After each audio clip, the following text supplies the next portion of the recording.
So Alfa 159 alternator on the 2.4. Other videos online you'll see strip the front of the car out, as you can see pretty much here.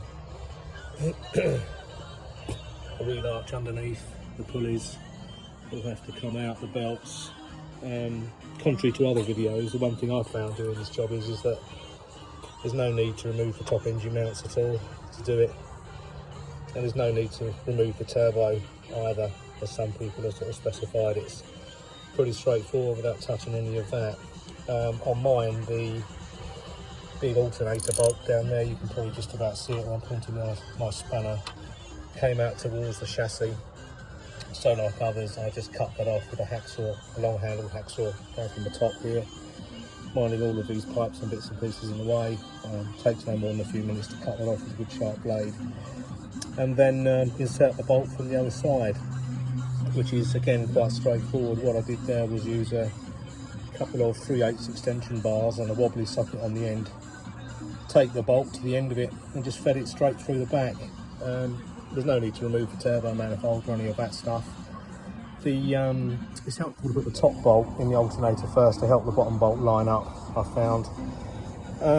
But other than taking all of this stuff out the front, it's quite intuitive and fairly straightforward.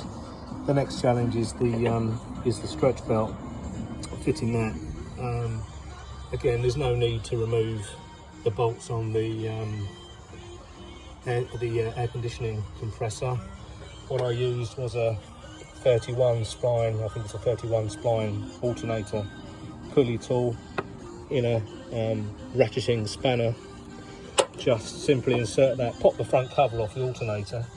Down there you'll see it's splined. Insert the tool, and then using a pry bar with a bit of tape on the top, just simply lever the belt into place whilst you ratchet round the top pulley of the alternator, and the belt was on. There's a bit of adjustment to do as you go around top and bottom pulleys, lever top and bottom. It took no more than 5 minutes to get the belt on without touching the compressor or jacks or any of that stuff.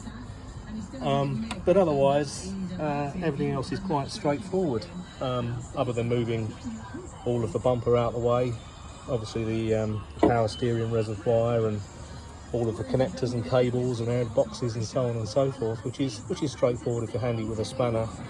I'm going to replace the auxiliary belt tensioner, bottom idling pulley whilst I'm in there, just as good practice. But the old alternator, the clutch on it was completely shot.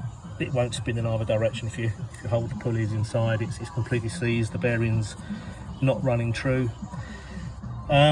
Yeah, it's not a great job to do, but if you've got a few days spare and you're fairly capable with a spanner, I think it's more than doable. But I just thought those tips would be useful because I couldn't find much online about doing it at all, and what there is fairly contradictory. So I thought I'll share these bits with you, particularly around the alternator fitting. It has to go in through here at the front where the radiator is. This can sort of pull forward and you can wiggle it all around, but it comes out through here. If you get the alternator in the right position once you've pulled it out, it's a bit like trying to get a three-piece suite through an undersized door frame. You've just got to find the sweet spot and it will come out eventually, and the new one goes pretty much straight in. But I think the bit about fitting the stretch belt, I think, causes a lot of people anxiety, and it did me, I have to say. But having tried the spline on a spanner, piece of cake, just took a couple of minutes.